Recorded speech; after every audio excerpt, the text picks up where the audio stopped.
Good evening, everyone. There's always been one such instance in everyone's life where we have stared at our mobile screens or sat dumbfoundedly in an auditorium, looking at an orator and wondering what makes them so different, what makes them so relatable, and what is the secret.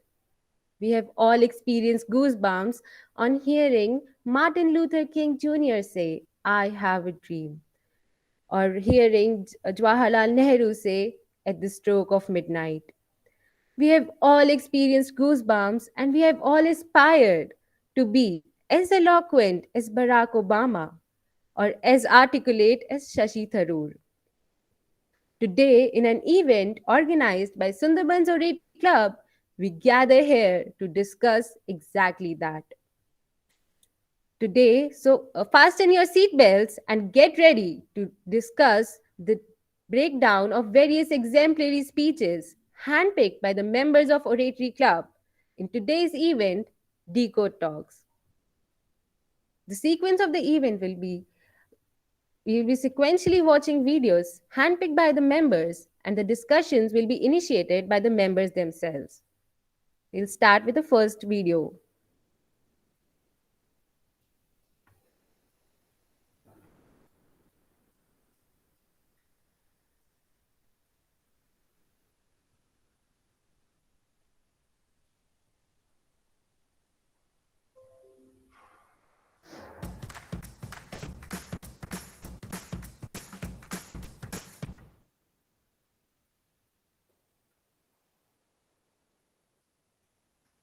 You'll never be able to do the big things right. And if by chance you have a miserable day, you will come home to a bed that is made, that you made. And a made bed gives you encouragement that tomorrow will be better. To pass SEAL training, there are a series of long swims that must be completed. One is the night swim.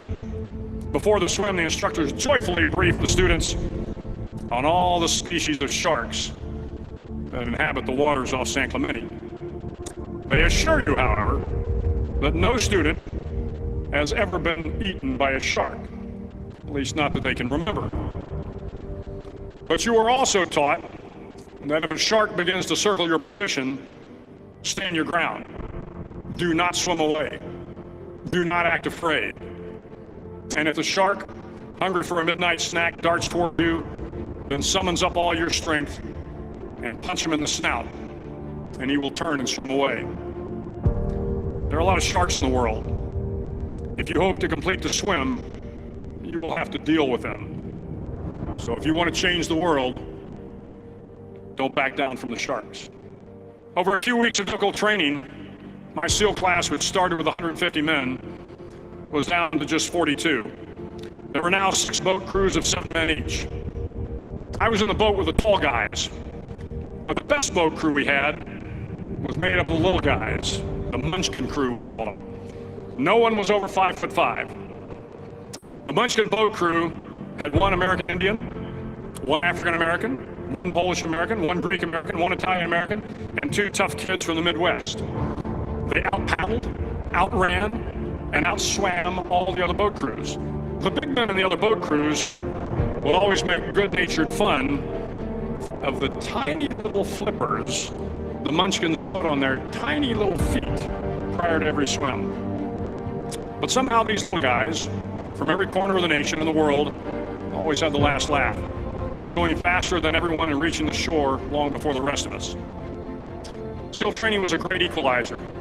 Nothing mattered but your will to succeed, not your color, not your ethnic background, not your education, not your social status. If you want to change the world, measure a person by the size of their heart, not by the size of their flipper. The 9th week of training is referred to as Hell Week. It is 6 days of no sleep, constant physical and mental harassment, and 1 special day at the Mud Flats. The Mud Flats are an area between San Diego and Tijuana where the water runs off and creates the Tijuana Sloughs, a swampy patch of terrain where the mud will engulf you. It is on Wednesday of Hell Week that you paddle down to the Mud Flats and spend the next 15 hours trying to survive this freezing cold. The house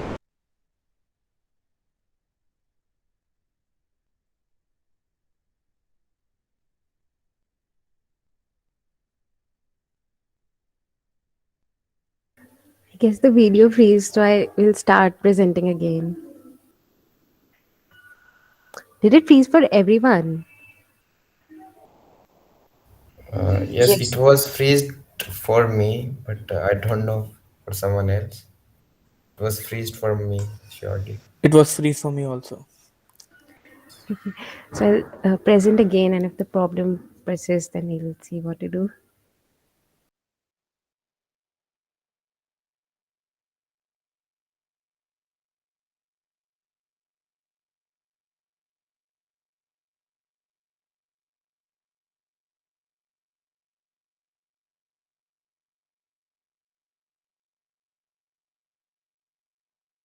If you want to change the world, start off by making your bed. If you make your bed every morning,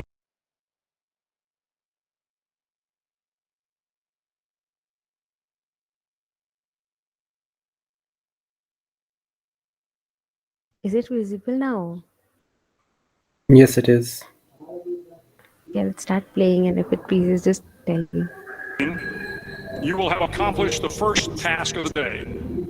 It will give you a small sense of pride, and it will encourage you to do another task, another, and another. Video part is By has the end of the frozen. day, that Audio one is still task intact. completed will have turned into many tasks completed. Making your bed will also reinforce the fact that little things in life matter. If you can't do the little things,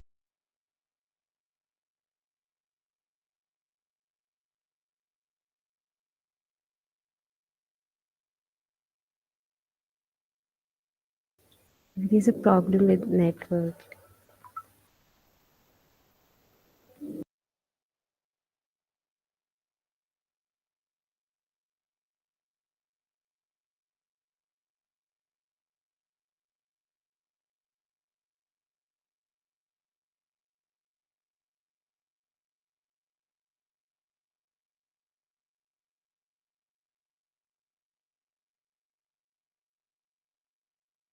Is it fine if we just work with the audio if the audio is fine? Yes, Yes, that's what Yeah, matters, I guess. yeah. So I'll start playing then. things right, you'll never be able to do the big things right. And if by chance you have a miserable day, you will come home to a bed that is made, that you made. And a made bed gives you encouragement that tomorrow will be better. To pass SEAL training, there are a series of long swims that must be completed. One is the night swim. Before the swim, the instructors joyfully brief the students on all the species of sharks that inhabit the waters off San Clemente. They assure you, however, that no student has ever been eaten by a shark, at least not that they can remember. But you are also taught that if a shark begins to circle your position, stand your ground. Do not swim away. Do not act afraid. And if the shark, hungry for a midnight snack, darts towards you, then summons up all your strength and punch him in the snout, and you will turn and swim away.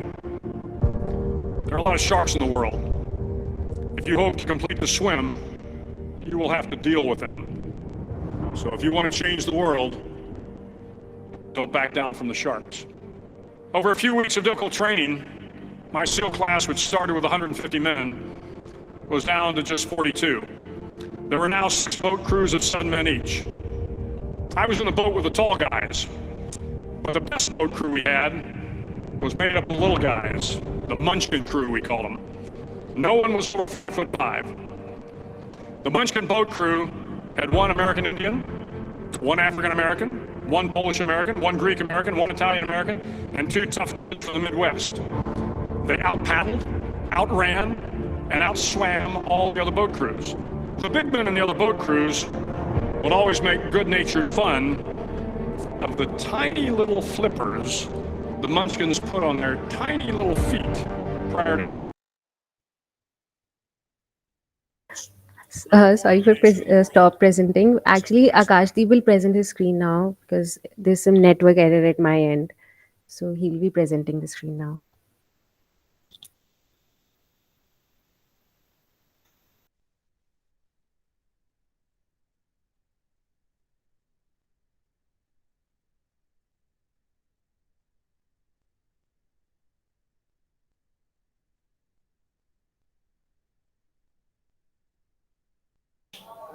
I'm unable to hear the audio.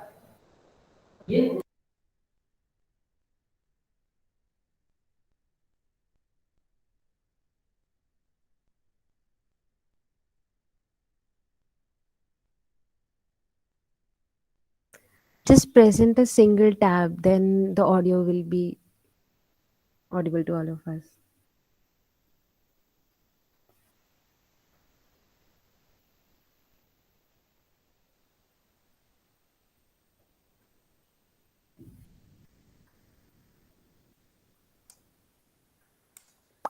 You need to stop presenting and then just present a single tab instead of the entire screen. Hmm? What have you? You need to stop presenting and then start presentation of just a single tab. Okay.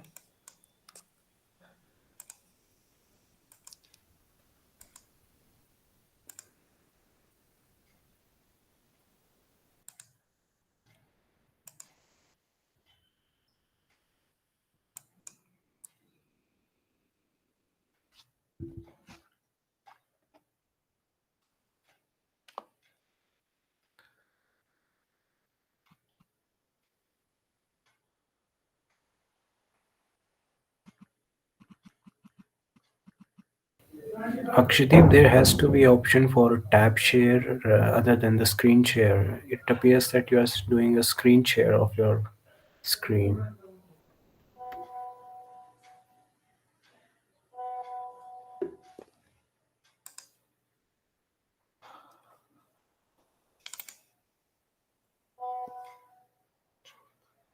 Okay. Okay.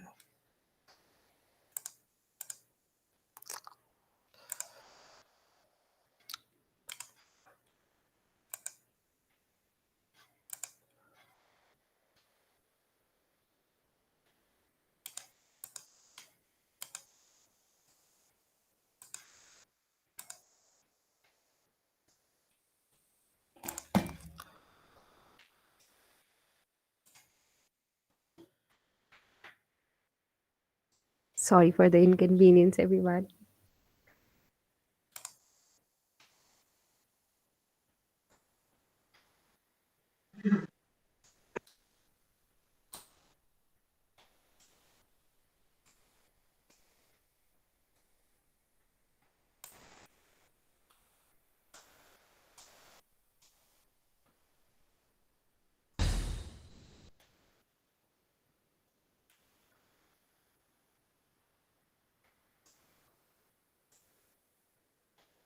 Are you a finance professional or an accounting student?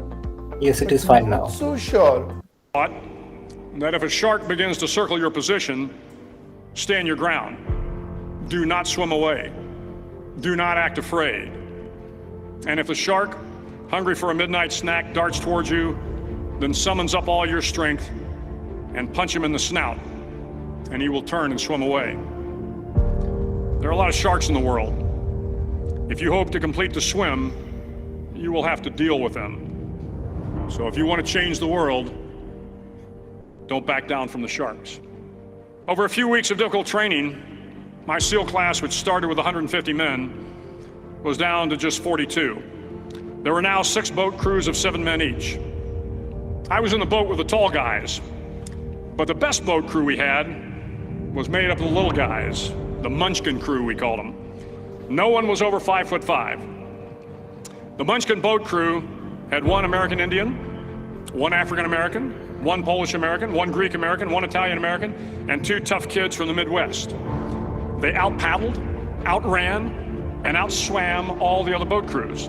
The big men in the other boat crews would always make good-natured fun of the tiny little flippers the Munchkins put on their tiny little feet prior to every swim. But somehow these little guys, from every corner of the nation and the world, always had the last laugh, swimming faster than everyone and reaching the shore long before the rest of us. SEAL training was a great equalizer. Nothing mattered but your will to succeed, not your color, not your ethnic background, not your education, not your social status. If you want to change the world, measure a person by the size of their heart, not by the size of their flippers. The 9th week of training is referred to as Hell Week. It is 6 days of no sleep, constant physical and mental harassment, and one special day at the Mud Flats. The Mud Flats are an area between San Diego and Tijuana where the water runs off and creates the Tijuana Sloughs, a swampy patch of terrain where the mud will engulf you. It is on Wednesday of Hell Week that you paddle down to the Mud Flats and spend the next 15 hours trying to survive this freezing cold, the howling wind, and the incessant pressure to quit from the instructors. As the sun began to set that Wednesday evening, my training class, having committed some egregious infraction of the rules, was ordered into the mud. The mud consumed each man till there was nothing visible but our heads. The instructors told us we could leave the mud if only 5 men would quit. Only 5 men, just 5 men, and we could get out of the oppressive cold. Looking around the mud flat, it was apparent that some students were about to give up. It was still over 8 hours till the sun came up. 8 more hours of bone-chilling cold. The chattering teeth and the shivering moans of the trainees were so loud, it was hard to hear anything. And then one voice began to echo through the night. One voice raised in song. The song was terribly out of tune, but sung with great enthusiasm. One voice became 2, and 2 became 3, and before long, everyone in the class was singing. The instructors threatened us with more time in the mud if we kept up the singing, but the singing persisted. And somehow the mud seemed a little warmer, and the wind a little tamer, and the dawn not so far away. If I have learned anything in my time traveling the world, it is the power of hope. The power of one person, a Washington, a Lincoln, King, Mandela, and even a young girl from Pakistan, Malala. One person can change the world by giving people hope. So if you want to change the world, start each day with a task completed. Find someone to help you through life. Respect everyone. Know that life is not fair and that you will fail often. But if you take some risks, step up when the times are the toughest, face down the bullies, lift up the downtrodden, and never ever give up. If you do these things, the next generation and the generations that follow will live in a world far better than the one we have today. And what started here will indeed have changed the world for the better.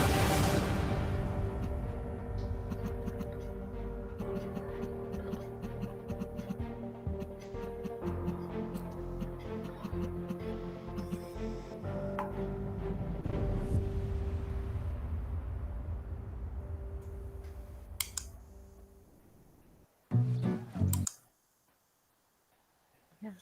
So now we'll be having a discussion on this video and what were the pros and cons of the content, the orator, and the discussion will be initiated by Ishdeep Sidhu as he suggested this video for the session. Right. So, this video I actually heard for the first time in a WhatsApp forward, and I eventually found this video and heard the entirety of it.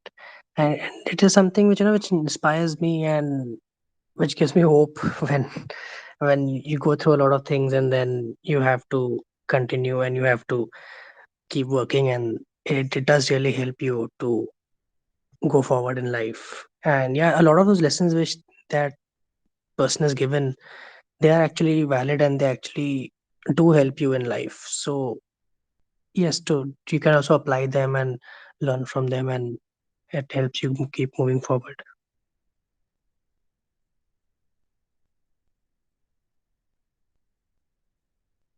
That's all I had to say.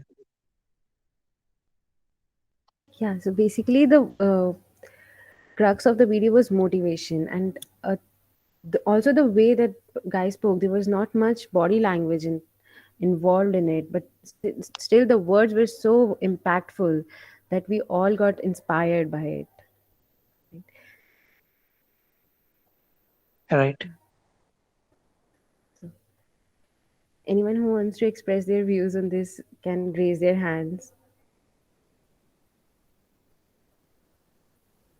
Or should I call them by name? Yeah, Chanakya, please go ahead.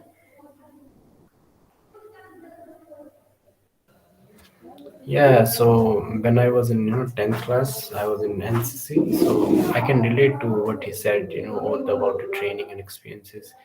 When I went to the NCC camp in the winter of the first week of Jan, I think, yeah, it was the first week of Jan. So we had to wake up, to get the hot water for the bath at around 4:30 a.m. So it was very bone chilling, and I used to take bath in a water that I cannot even drink today. So it was I could relate to the most of the things that was said in the video, and it is a very tight schedule. We had to show up at the parade for the by 7:30 a.m. and it was really when he says that you should start off by making your bed, and that's one of the lessons the instructors at the NCC camp wanted us to learn. You should start off making your bed. It will really bring a drastic change in your life in a long way. So yeah, I could relate to it, and I think better than all of you. So it is really helpful if you understand it in deep meaning. And I would recommend that you all start off your day by making your bed. So that's it for me. Yeah, the video inspires us and makes us relate the content of the video to our past experiences, and it really inspires everyone to, have this discipline in life and complete what they have started.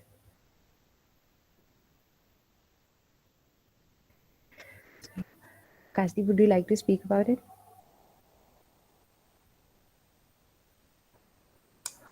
Yes, little bit. I think people in army are very much stubborn towards their goal and whatever they want to achieve. So the conviction that they have to pursue something, I think that's very inspiring, and that's what I really like about that. Thank. That's all I want to say.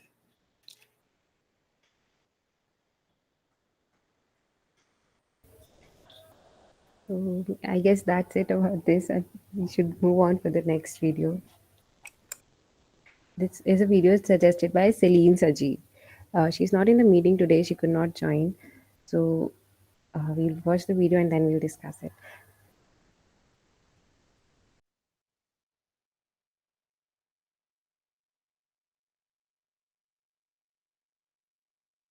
Kashdeep, you can present your screen now. The fate of nearly half of America's children depends on it. I'd like to close by asking all of you to do one final thing. Please stand if you were able, or raise your hand. I'm serious, please. If you grew up without a father, if you raised or raising a child without a father, or if you were a father who's been separated from your child. Now, look around. The people really affected by fatherlessness. Really, look. Those of you standing and raising your hands aren't numbers. You're real, living, and feeling humans. You're the children scarred by fatherlessness. Now, let me tell you who can't stand. The 1,000 fatherless children who were murdered last year, the 3,000 fatherless children who died from drugs, the 3,200 fatherless children who committed suicide last year, and the 14,000 fatherless children who were incarcerated. Everyone, please stand for them and do everything you can to help the remaining 17 million fatherless children avoid these fates. Thank you.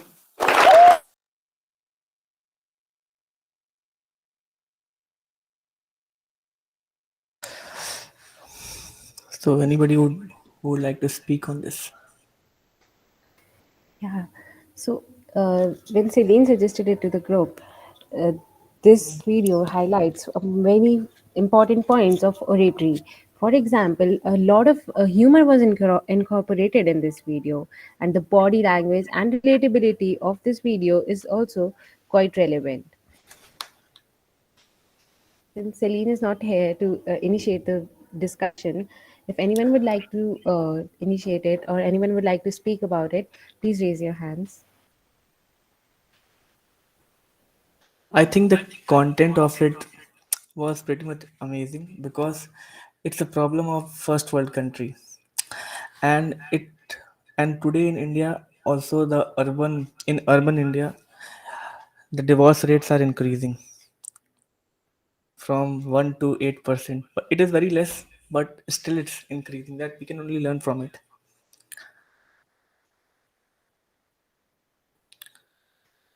Hi, Lavanya. Hi, Anshuman. Sorry, I was out. I just came back home, so I just joined right now. Hi, how's everyone doing? Hi, Akashdeep.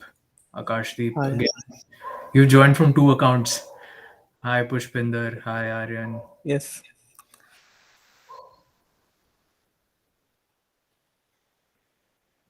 So, what are we talking about, guys? Yeah, basically, in today's session, the videos and speeches are shared by the members of Oratory Club, and we are watching them in sequential order. And we are discussing on the pros and cons of the content of the video, and the pros and cons of the oration of the orator. So we've So, covered what are we one watching video so right far, now? and we are covering the second video now, and then we will move on to the third one. Cool, cool. What did you guys watch? We just watched a TEDx talk on father's rights in parenting a Father's child. Right. Okay. It All was right. shared by Celine in the group. It was selected Okay. by Celine, and now we are discussing it on the topic as well as the pros and cons of how the oration was done. Mm-hmm. Cool. Cool. Yeah, Akashdeep, please continue. No, I said what I had to say.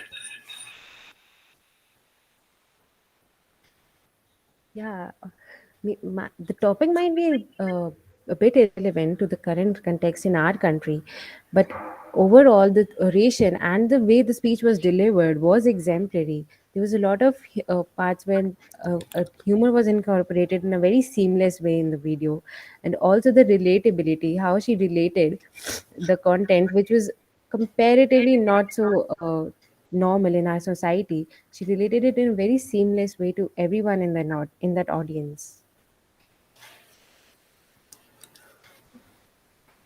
Yes. Right, she Anyone else added a lot of would like data to? as well.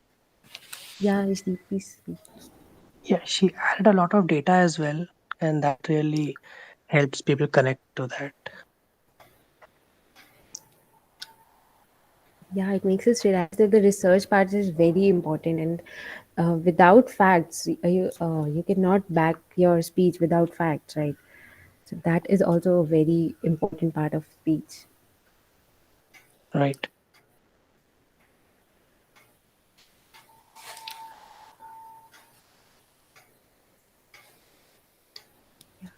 Pushpendra, Aryan, would you like to speak on this? Uh, Hi, everyone. So, actually, I joined a bit late, almost at the end of the uh, video. So, don't have much context on it to, give you a better conclusion from my end. But if someone could summarize what the idea was, meaning I do get by the end of the video, or, you know, speaker was trying to convey that most of the women don't list their fathers for some reason. But uh, is there any reason, or is it just statistics being conveyed? Like, Yeah, no issue. Actually, it was a video on the importance of fathers in parenthood. But the point was the oration and how it was orated, how well it was orated. And she started with a story, and the eye impression and the body language she used was what we are here to discuss. So if like, that's all, then we'll probably move on to the next video. yeah. Yeah, Kashni, please start the presentation. Okay.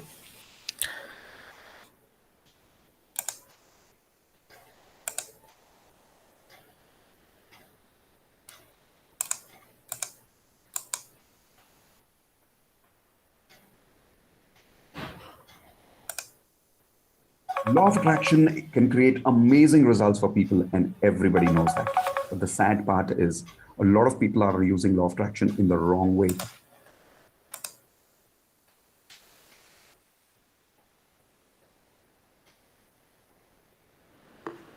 Dhananjaya Hediarachi. I see something. I see something.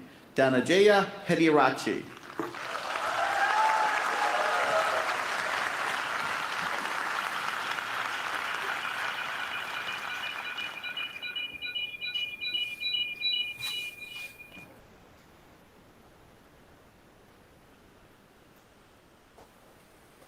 You and I are not very different from this flower. Just like this flower is unique, you are unique. All of us have something special that makes us as beautiful. Do you know what makes you special? Now, the answer to that can be a little difficult to find, because sometimes life has a cruel way of picking out your petals, breaking you in two, and throwing you into the trash. And when you're broken, it's very difficult to feel special. Mr. Contest Chair, my fellow flowers, I can remember the first time I broke. I was 17 years old. I had already flunked high school and managed to get myself arrested. Now, I wasn't afraid of the cops, but there was one person I was very afraid of, and that was my mama. Raise your hand if you have an emotional mother. Let me see. Put them all together, you get mama. I can hear her scream outside the police station. Even the cops were afraid. She came up to me, held the iron bars, looked into my eyes, and I saw a tear coming down her face.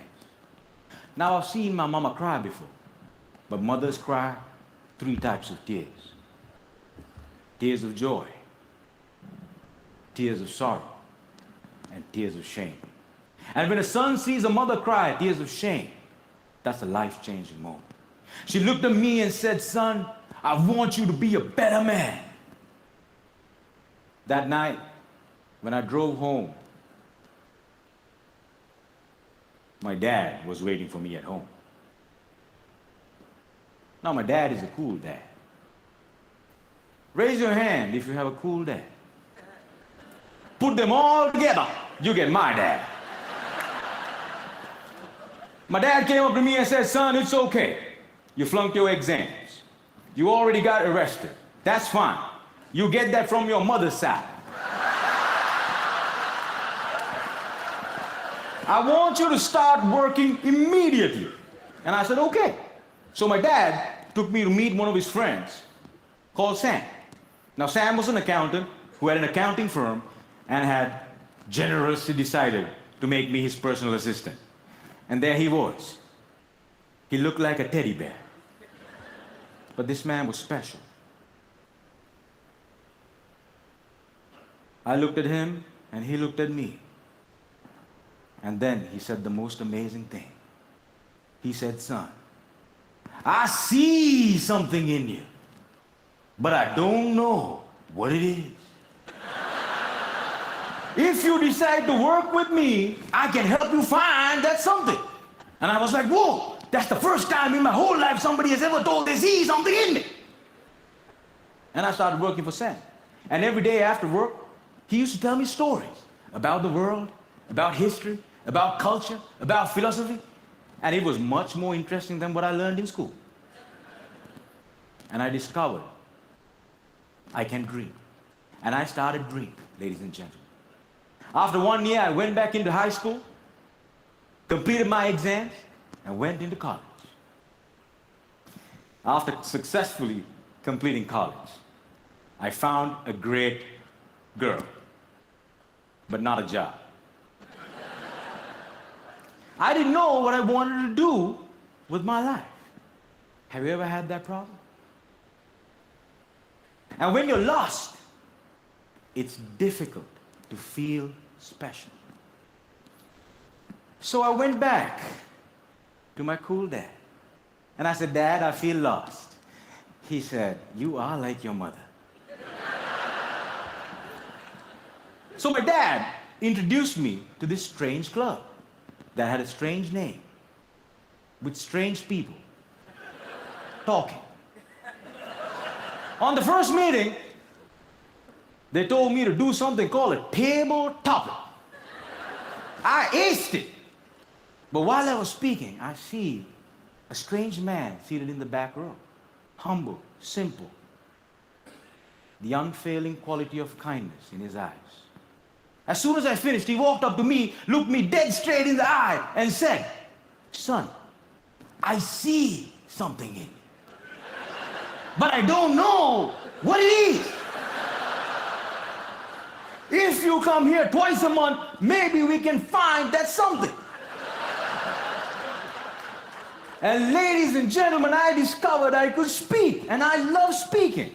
And that led me to become a teacher. I know what it's like to not have enough money in your bank account. I know what it's like to worry when the bills start coming in. And sometimes, in the middle of the night, I wake up my beautiful wife and I ask her, "Honey, why did you marry me?"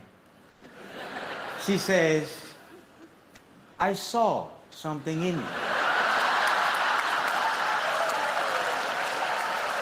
But I still don't know what it is."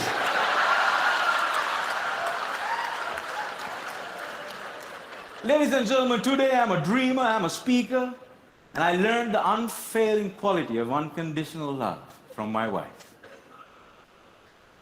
I was broken, and I've been broken, lost, and broke many times in my life.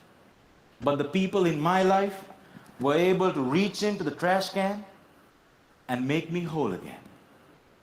If it was up to me, I would have never been able to do that.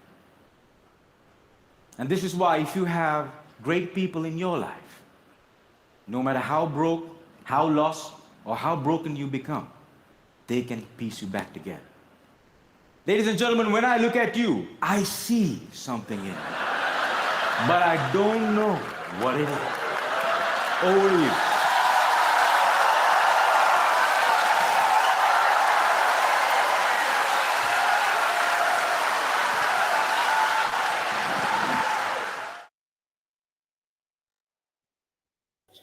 Yeah. This video was selected by Akashdeep Srivastav, and now, if you will initiate the discussion on the video and why you think it's special.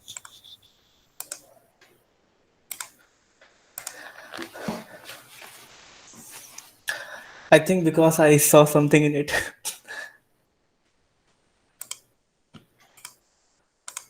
Yeah, that might be the reason. But you don't And know what it is. yeah, I don't know about it.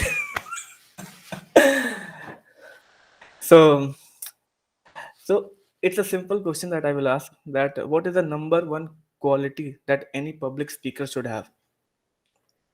And that's what it is he is showing. So can anybody answer it? Humor. Yeah, it is. What else? The energy level he's maintaining from end to end. Hmm? Pretty much. Yeah, Anshuman, please speak. Yeah, I think he just the whole he has that personality, that that friend you have in your friend circle, who's very outspoken, and has is very expressive with his body language, moves around a lot, moves around his hands a lot, so I think he's like the perfect person for any sort of presentation. If a company wants to roll out a new product, this is the guy that they should go to. He has the perfect personality for public speaking. Yeah, somewhere you are correct. Lavanya, anything you want to add? Yeah, I guess like his way of narration, his body language, and the humor he incorporated in it made a simple narration of a simple life story into an award winning speech. So, yeah, that are the Yeah, points that stood out yeah, for you me. you you are a little bit right. So what you're trying to say is that the message that the speaker is going to pass to the most unwilling audience who don't want to listen to your speech. You're getting my point? Who do not want to listen. He didn't use any kind of template before starting his speech. He just came in, shook the hand, greeted the panel member who uh, invited him, and just gone with it. You are getting my point? To pass the message to the most unwilling of the audiences. It's the most difficult quality that any public speaker can have. What do you think, Aishman? Yeah, I think the I think someone's phone is ringing. It's yours, right?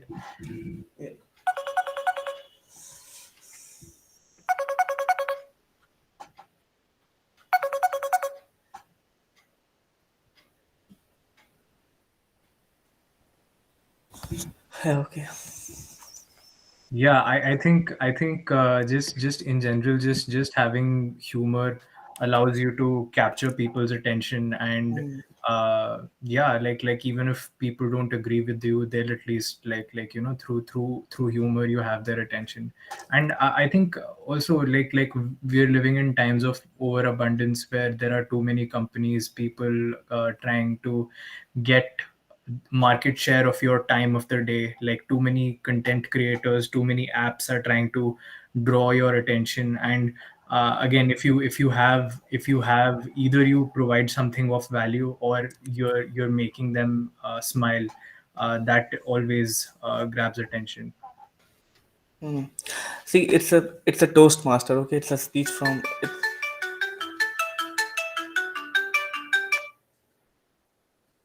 Two phones, huh? Yeah, I actually have to go to a wedding. That's why. Yeah, I mean it's November and December, so yeah, lots of weddings this time of the year. Yes. So where was? Yeah, that's what, and it's the most. This speech is the second most popular speech on YouTube and in the world, after Malala Yousafzai. It's on Toastmaster, and it happened at around 2014. And that's the significant of it, and the simple. It was a simple title. I see something in you. It is very serene, simple, and whatever you can say. It was Yeah, almost he like kept it simple and a stand-up smart. comedy. And please go And ahead and there join. is also there is also some psychological term that he used during the speeches, that he did some crime, he got arrested, whatever the life story that he had. And in any kind of speech, mostly we have to put some kind of psychological effect. It is, I think it is called Hypristophilia, that liking somebody who does certain some kind of crime or anything like that. For example, let's take an example of RDJ, Robert Downey Jr. Most of you remember, might know the drug abuse that he Yes, felt yes. in his later years of his life. Iron Man, I'm talking about him. So there was small element of that. Another, as soon as he entered, he just relaxed himself. He gave silence to the audience, gave the to relax and adheres to his wife. He took out his rose that he had in his pocket and smelled it. There was a 2-3 seconds of pause, and that is very necessary for giving any kind of public speech. Giving pause, giving audience to relax, it's really important, and it adds value to them.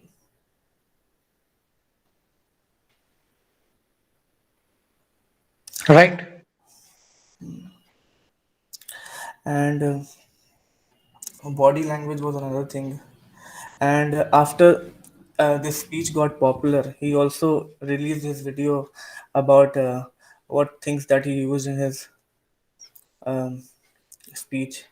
The first thing that he said, that he didn't want to touch the podium, because as soon as anybody in general who touches the podium there, he tries to relax. And that's why he was moving and covering the entire stage just to capture the attention of the audience to themselves.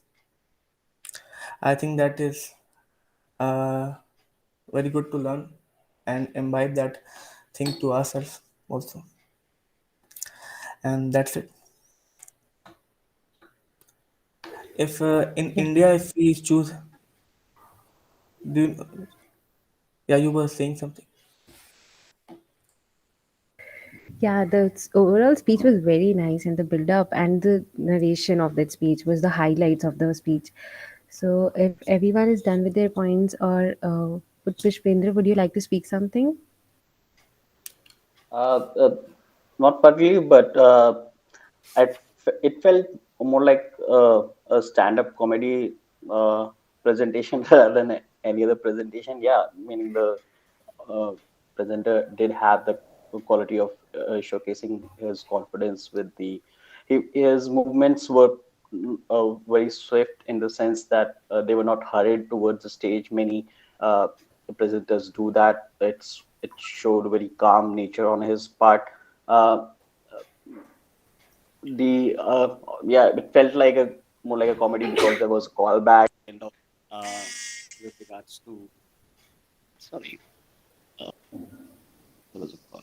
Uh, uh, yeah, good. I was surprised to hear that it's the second most highest rated uh, presentation. Yeah, it was fun. It was good.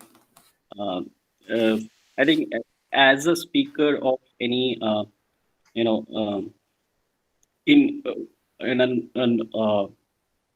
a setting where emotions are involved, you need when you have to appeal to the emotions of the audience, you have to put humor a lot because humor makes the absorption of any material very easy.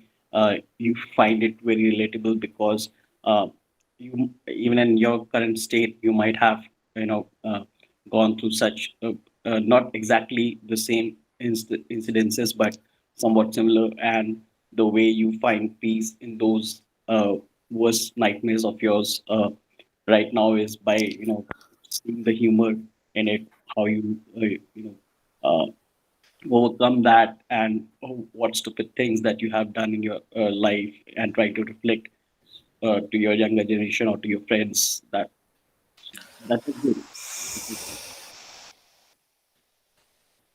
Yeah, his humor part grabbed the attention of the audience. Like today, the attention span of the audience is so small, but because he incorporated humor in his speech, the attention did not waver anywhere, and all the time, the attention of audience was just focused on his speech. Aryan, Umang, would you like to speak something?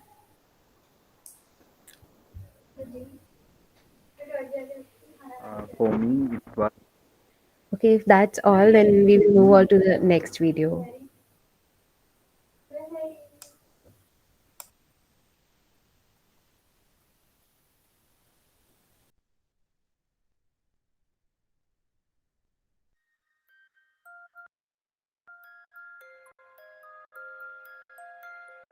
We meet in an hour of change and challenge, in a decade of hope and fear, in an age of both knowledge and ignorance. The greater our knowledge increases, the greater our ignorance unfolds. No man can fully grasp how far and how fast we have come.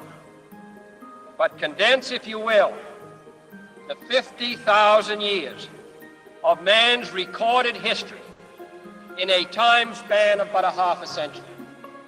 Stated in these terms, we know very little about the first 40 years, except at the end of them, advanced man had learned to use the skins of animals to cover them. Then about 10 years ago, under this standard, man emerged from his caves to construct other kinds of shelter. Only 5 years ago, man learned to write and use a cart with wheels. Christianity began less than 2 years ago. The printing press came.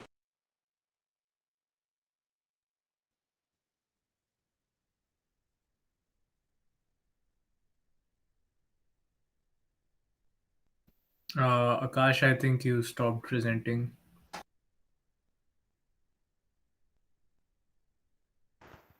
actually Hello. Akash got left.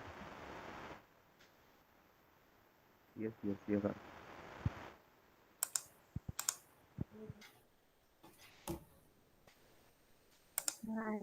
There's some network error at my end. This knowledge and ignorance. The greater our knowledge increases, the greater our ignorance unfolds. No man can fully grasp how far and how fast we have come. But condense, if you will, the 50,000 years of man's recorded history in a time span of but a half a century. Stated in these terms, we know very little about the first 40 years, except at the end of them, advanced man had learned to use the skins of animals to cover them. Then about 10 years ago, under this standard, man emerged from his caves to construct other kinds of shelter. Only 5 years ago, man learned to write and use a cart with wheels. Christianity began less than 2 years ago. The printing press came this year. And then less than 2 months ago, during this whole 50-year span of human history, the steam engine provided a new source of power. Newton explored the meaning of gravity. Last month, electric lights and telephones and automobiles and airplanes became available. Only last week did we develop penicillin and television and nuclear power. This is a breathtaking pace, and such a pace cannot help but create new ills as it dispels old. So it is not surprising that some would have us stay where we are a little longer, to rest, to wait. If this capsule history of our progress teaches us anything, it is that man in his quest for knowledge and progress is determined and cannot be deterred. We shall send to the moon, 240,000 miles away, a giant rocket more than 300 feet tall on an untried mission to an unknown celestial body, and then return it safely to Earth. But why, some say, the moon? Why choose this as our goal? And they may well ask, why climb the highest mountain? Why 35 years ago fly the Atlantic? We choose to go to the moon. We choose to go to the moon. We choose to go to the moon in this decade and do the other things, not because they are easy, but because they are hard. Because that goal will serve to organize and measure the best of our energies and skills. Because that challenge is one that we're willing to accept, one we are unwilling to postpone. And therefore, as we set sail, we ask God's blessing on the most hazardous and dangerous and greatest adventure on which man has ever embarked.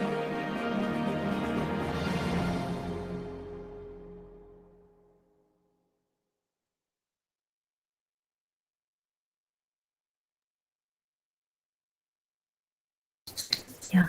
So this speech was selected by Ishdeep Sidhu. So before we start the discussion, I would like you to initiate it and why you think that this was so special. All right. Yeah, so this video, it lifts my spirits, especially when there is a lot to do.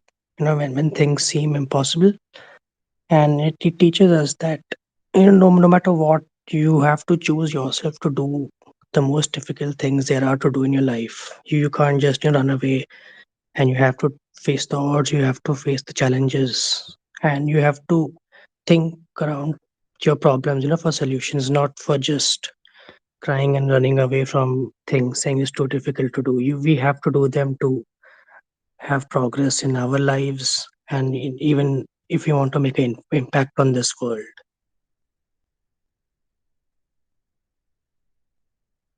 And that's all from my side. Yeah, the two most vital points, other than the motivation that it gives, were first of all the content of the speech. So kudos to the content writer who wrote the speech and wrote such motivational words that the words itself are so inspiring and quoted in so many newspapers and in so many ages. And also the delivery, the intonation of the speech, the ups and downs of the pitch, the ups and downs of the tone, those were the high points. So now if anyone would like to speak about it and what they liked about the video, please raise your hands.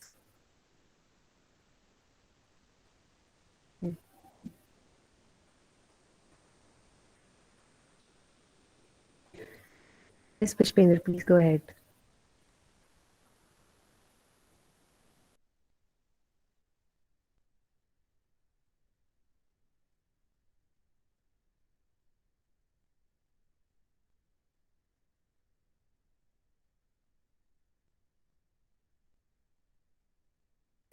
Yes, Anshuman, please go ahead.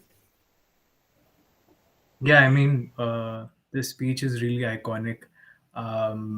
Even if, like, it's not like JFK was some trained speaker or anything, and I don't think anyone should be. In my opinion, honestly, the charisma and good oratory skills are actually like the people who have them are usually manipulative people. So usually when I listen to people talk, I usually listen for the content and not for the body language and charisma. But yeah, the speech is really iconic. It just has that effect on you, like about the achievements of mankind so far, and just that concept of compressing it into 50 years. Kudos to the speechwriter. That's it's a fantastic concept. And I've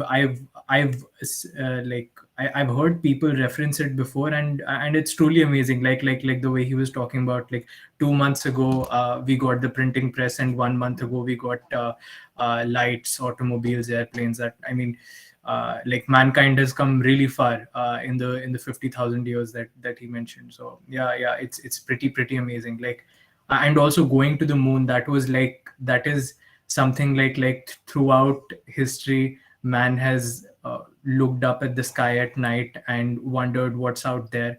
And uh, and we live in an age where it's actually possible for people to go up to that space, to the moon, into outer space, that our ancestors used to just look at and wonder. So I mean, yeah, pretty amazing. Yeah, he rekindles the spirit of patriotism and the feeling that we can achieve great things. That spirit is instigated in everyone who hears that speech every time. So, yeah, Pushpendra, please go ahead. You were mute last time, right? Yes, yeah, sorry, about earlier. So, one thing that I like is the confidence and ease with which he presented the content was astounding, meaning just fabulous. Meaning, I'm kind of fan of JFK speeches. They just inspire confidence. They have that raw energy in that.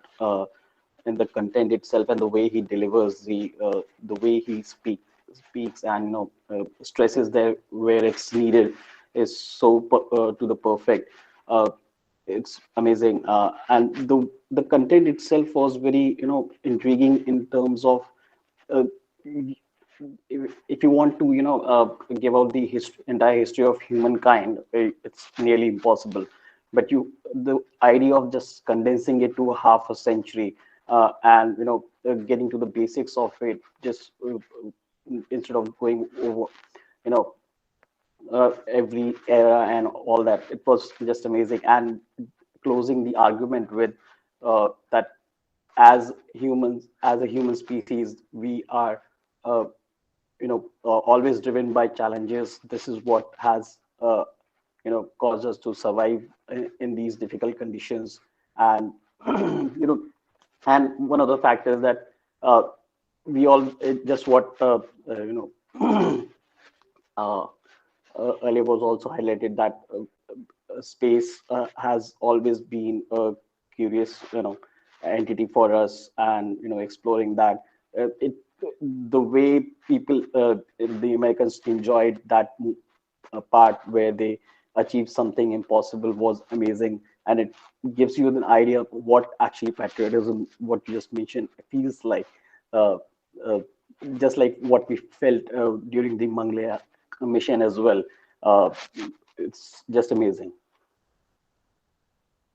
Yeah, exactly. Like this piece showed us that how to condense such a huge amount of information and such huge amount of achievements in such short period of time. Just like you mentioned, like, we as Indians felt the same emotion after Chandrayaan or Mangalyaan, and in contrast to the previous speech that we just heard, that speech was purely focused on humor. Whereas this speech instigated a feeling of patriotism. And these are the two emotions which, irrespective of what background you have, these are the two emotions that always make you forget your problems and look at the bigger picture, look at the bigger problems and feel motivated, feel like you can do and achieve more things. So if anyone else would like to speak on it, like Ishdeep, Aryan, Akashdeep, would you like to speak on it? Yes, it was very patriotic and give some but always gives us reasons to love our nation more.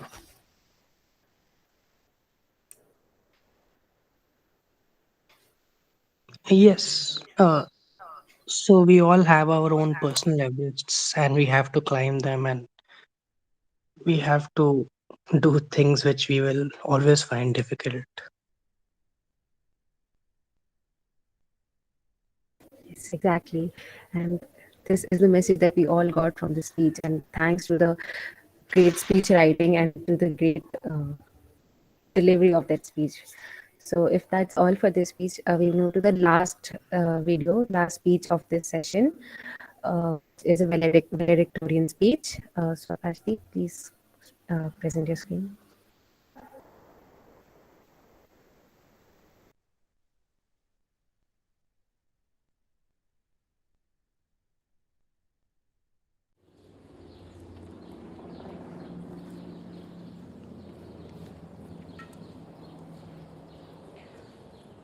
When I was around 7, my toothless brother and I, on long, boring taxi rides in Syria, would indulge in imperialistic fantasies of how we wanted to take over the country outside our windows. My parents would quickly crush these imperial conquests by warning, "Shh, you'll get taken by Secret Service if they hear you." The walls everywhere, we were told, could hear our revolutionary ideas and would send us to prison. Whereas children here had ghosts and the boogeyman, our equivalents were our governments. Fast forward to 2010. When I first got here, someone told me, if Harvard shut its gates, it could be its own country, just like the Vatican. As I've walked through this place every day for the past 4 years, I was struck by how true this idea was. I saw it everywhere. The Harvard nation. I saw it in the big and obvious things.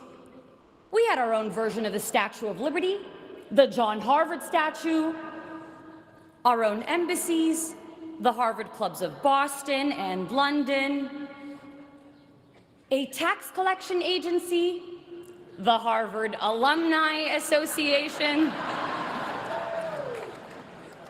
and an endowment larger than more than half the world's countries' GDPs. We also had our own diplomatic passports. Nowhere did I see this more clearly than at US Immigration at Boston Logan Airport. Whenever they saw I was coming from the Middle East, what were you doing there? Why are you here? Why did God make you from the Middle East?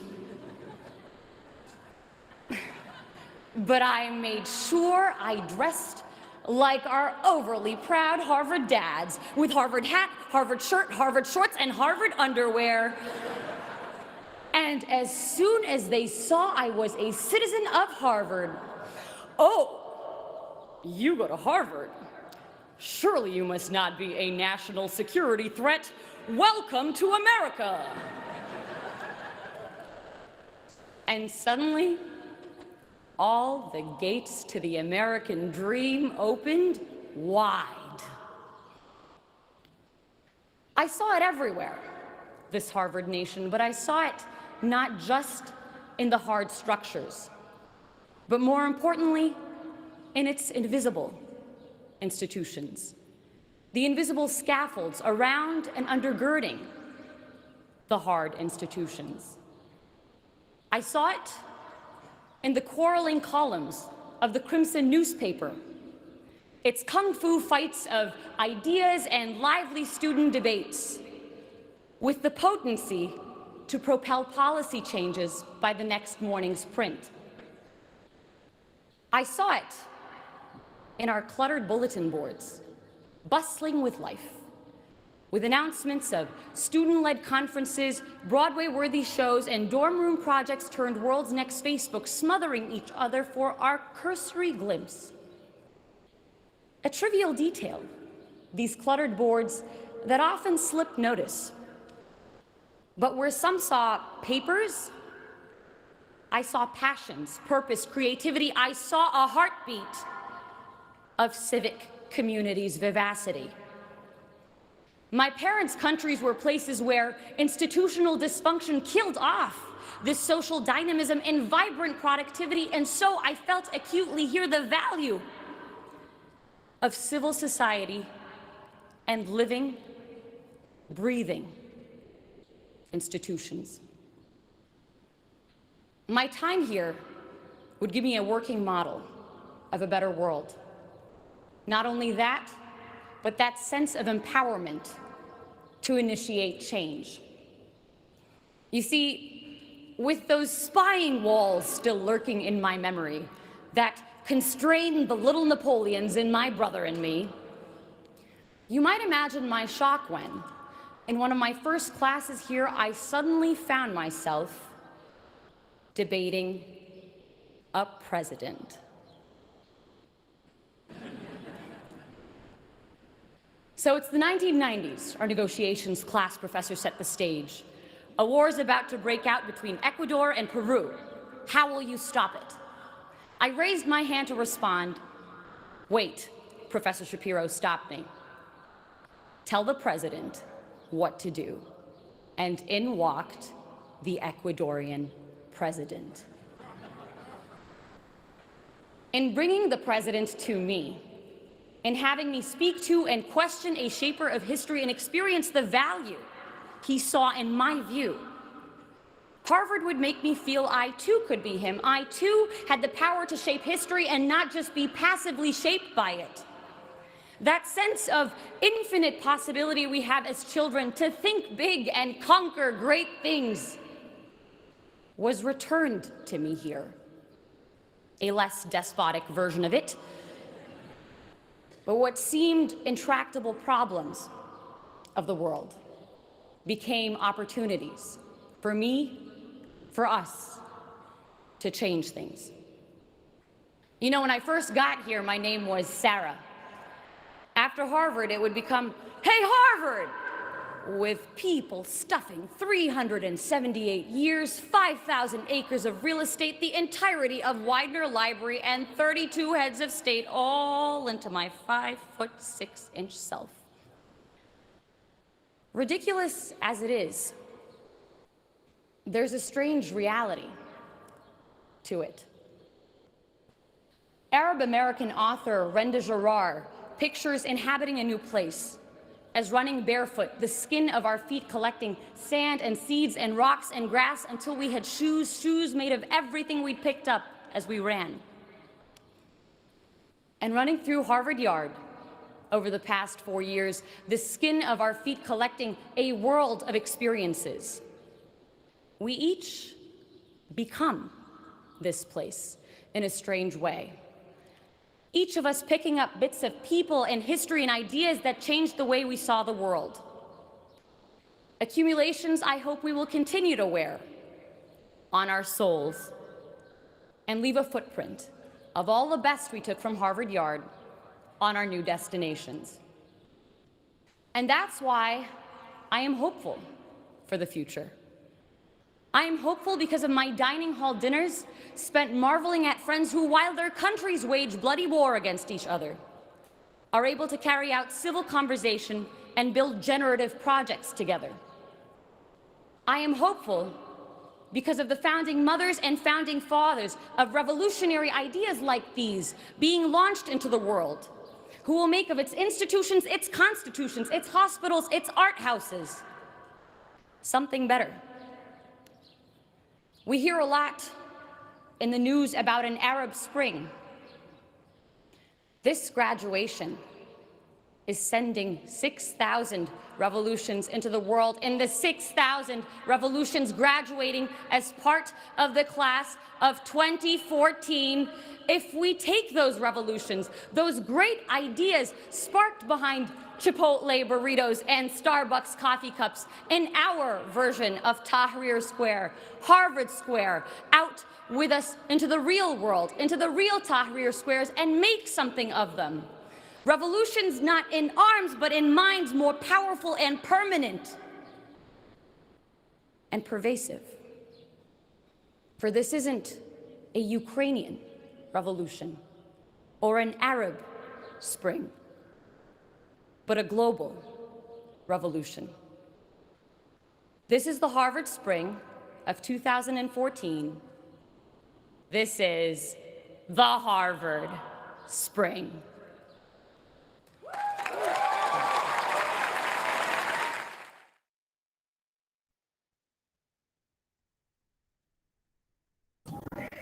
Yeah, so this was the final video of today's session. And in this video, once again, the intonation, the speech delivery, the content, the body language, and the expression played a very important role. And just like the body language and the words. And if you have noticed that through the body actions and through the content, the audience was given a sense of belonging, a sense of relatability, and a sense of achievement that they are capable of much more, of they're capable of many more Arab Springs, they're capable of many more Ukrainian movements, they're capable of many more achievements like Facebook. So that's what were the highlights of this speech. So if anyone would like to speak on it, please raise your hands.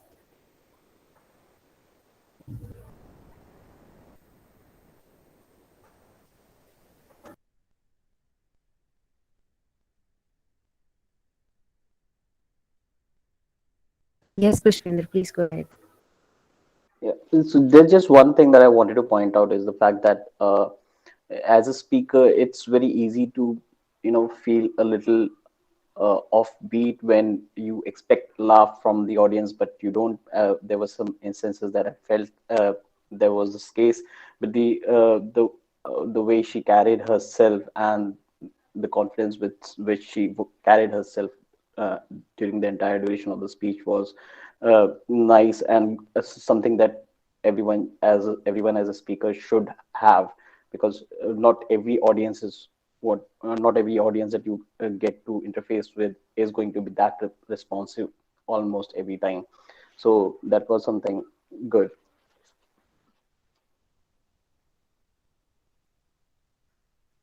Yes, the confidence is a very important role, plays a very important role. And just like you said, it's not necessary that every time your audience will be responsive, and it's not necessary that every time you will get the kind of reaction that you want to instigate in people.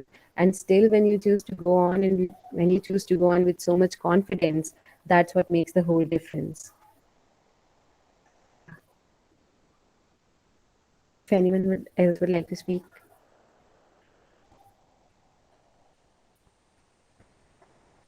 I guess we should wrap the session now. Yeah. Thank you for the session, Lavanya. Great initiative. Yeah. Thanks. That's nice. So that was it for today's session, and we have other sessions lined up. Like next weekend on Saturday, we will be having a debate on climate change, and many more events will be coming in future. Thank you. Good night, everyone. Good night. Bye.